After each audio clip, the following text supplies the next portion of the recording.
আপনি কি 2026 সালে সাউথ কোরিয়া যাওয়ার জন্য প্রস্তুতি নিচ্ছেন? তবে সাবধান, সাউথ কোরিয়ান সরকার বা মিনিস্ট্রি অফ জাস্টিস সম্প্রতি বেশ কিছু ইউনিভার্সিটিকে ভিসা রেস্ট্রিক্টেড বা ব্ল্যাকলিস্টেড করেছে। আপনি না জেনে যদি এসব ইউনিভার্সিটিতে অ্যাপ্লাই করেন, সেক্ষেত্রে আপনার টাকা, আপনার ড্রিম দুটোই জলে যেতে পারে।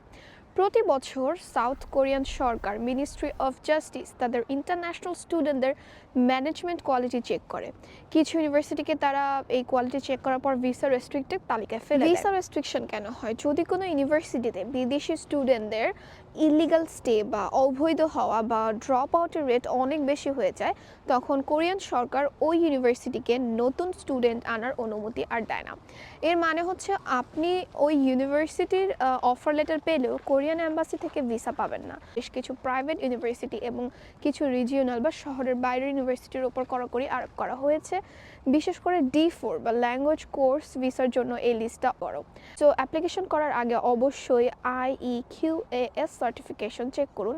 তো আপনি ইউনিভার্সিটির international education quality assurance system certificate আছে কিনা আপনার সেই ইউনিভার্সিটিতে, সেটা আগে কনফার্ম হন। এবং সার্টিফাইড ইউনিভার্সিটিগুলোতে সাধারণত ভিসার জন্য ট্রাস্টেড হয়। আর এসব ইউনিভার্সিটিতে অ্যাপ্লাই করলে ভিসা পাওয়ার সম্ভাবনা অনেকটাই বেড়ে যায়। এছাড়া আরও কিছু রুলস কিন্তু কোরিয়াতে আরও স্ট্রিক্ট করেছে। সেটি হচ্ছে, যদি কোনো স্টুডেন্ট 1 বছরের ল্যাঙ্গুয়েজ কোর্স শেষে টপিক লেভেল 3 না পায়, তবে তার জন্য ভিসা এক্সটেনশন করাটা কিন্তু কঠিন হয়ে যাবে।